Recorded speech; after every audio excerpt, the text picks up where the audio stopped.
ইন্ডিয়ার সাথে আমাদের যে 68 বছরের সীমান্ত সমস্যা, সেটার ইমপ্লিমেন্টেশনটা কিন্তু ভারতের রেটিফিকেশন ছিল না পার্লামেন্টে।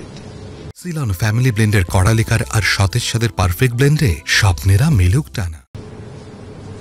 প্রাইম মিনিস্টার নরেন্দ্র মোদী ক্ষমতা আসার পর প্রধানমন্ত্রী শেখ হাসিনা, প্রধানমন্ত্রী নরেন্দ্র মোদী এই দুরূহ কাজটা, অসম্ভব কাজটা সম্ভব করেছে। এটা ইমপ্লিমেন্টেশন প্রসেসটা আমরা দেখতে পাচ্ছি। তারপরে পৃথিবীর কোথাও ছিটমহল বিনিময় এত পিসফুল অ্যাটমসফিয়ারে হয়নি। সেখানে ছিটমহলগুলো শান্তিপূর্ণভাবে এক্সচেঞ্জ হয়েছে, সমাধান তো হয়েছে। আরো যেগুলো আছে, আমাদের গঙ্গা চুক্তি আগেই হয়েছে।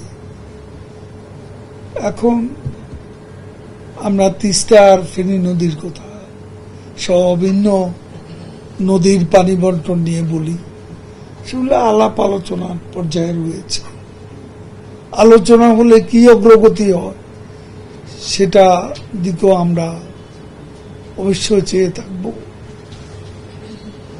আর দুই প্রধানমন্ত্রী কি কি বিষয় আলাপ করবেন,